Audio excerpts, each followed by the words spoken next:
Well, it's one of my favorites because it's more of a character.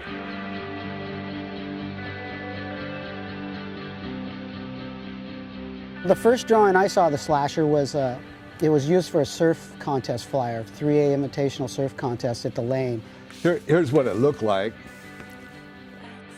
And as you can see, it's the same old Slasher without the wheels on his board.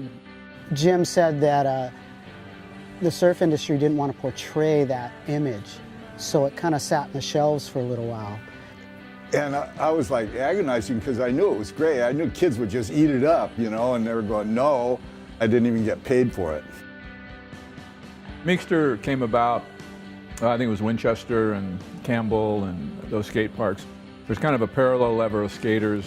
There's Caballero and him and Scott Voss and a bunch of other kids. We kind of jumped on Meekster because I thought he was the better skater at the time, as far as the vert and the parks go.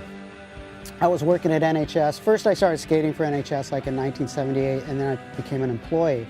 And so I was running the production area, the silk screening. It's pretty cool, like whenever there's a meeting set up with Jim Phillips, because you know you're gonna see some like brand new shit that no one's seen. So I remember that day like going, oh cool, this is gonna be rad.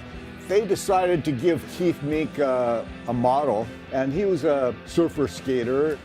He was kind of one of the boys that brought skateboard maneuvers into surfing. And I knew he'd like the Slasher because he looked like Slasher, you know, and out in the water, his hair is sticking up pointy and everything, you know.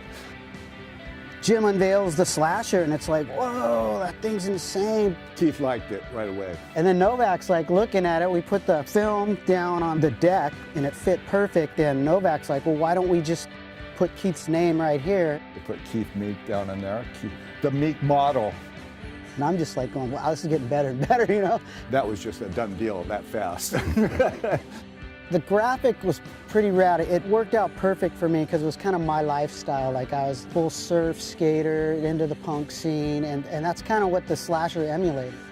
I made the Slasher green just because it's like otherworldly, you know, green monsters and green dragons and green everything. You know, we have the blue for the Screaming Hand. So there's not that many colors. I mean, what are you gonna have, a purple Slasher, you know? Purple people eater. Every year they'd update the graphics on the boards. What's he gonna do? How can he make that thing better, you know what I mean? And then, so I come into the office and he's already got it on the wall, this penciled sketch. And I was just like, what? Like, this is so sick. Like, don't change a thing. It's perfect. And that's the graphic that pretty much is the standard for the Slasher. The Slasher, it was a great seller. Took Meekster all over the world a few times. It's more of a character than a logo or an icon. And it's kind of like, you know, Mickey Mouse to me. You know, I just got to say thanks to Santa Cruz Skateboards and Richard Novak and Jim Phillips for letting me be part of that. Who would have thought, like 30 years later, it's still going, you know?